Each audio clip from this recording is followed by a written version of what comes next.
Nandamuri fans లేదా తెలుగుదేశం లేదు.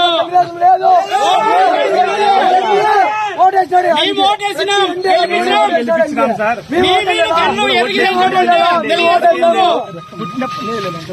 మేము ఓటేసామని తగ్గుబడి మేము కూడా ఓటేసాము.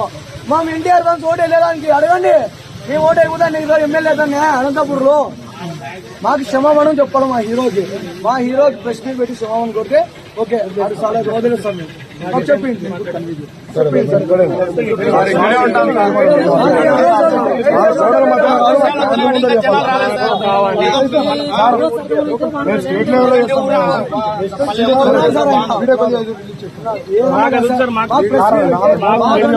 మా కన్వీనర్ ఉన్నాడు ఇక్కడ, మా రాయలసీమ తెలుసున్నాడు. వాళ్ళ ముందర మా ఫ్యాన్స్ కొంతమంది పెట్టుకుని క్షమాపణ కోరితే ఓకే సార్. ప్రెస్ మీట్ ముందర బహిరంగంగా చెప్పాలా. మాకు రాజకీయ పరంగా ఎటువంటి సంబంధం లేదు. రాజకీయ సంబంధమే. మా హీరో రాజకీయ పార్టీ పెట్టి మేము పెడతామన్నప్పుడు అప్పుడు మేము ఇంకా ఏమనేది చూపిస్తాం. మేము అప్పుడు కూడా అంతవరకు మేము అభిమానిగానే ఉంటాం, ఆయన భక్తుల్లాగా ఉంటాం. మా హీరో అయితే కిచ్చపరిచి మాట్లాడకూడదు.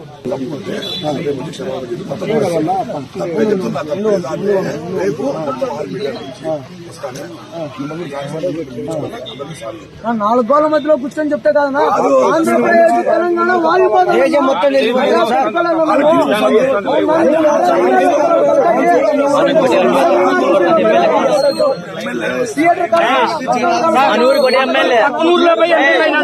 అనంతపురంలో ఉండి ఎమ్మెల్యే అయినాడా? అదే ఎక్కడి నుంచి చెప్పిన సారీ అక్కడ ఎమ్మెల్యే అయినాడా? ఇక్కడే ఉండి ఓట్లేసినది మేము, ఓట్లేసినది ఇక్కడే. ఏడో చెప్తే మేము ఓట్లేదా? మేము కూడా ఏడో ఇంటి చెప్పడం లేదు కదా.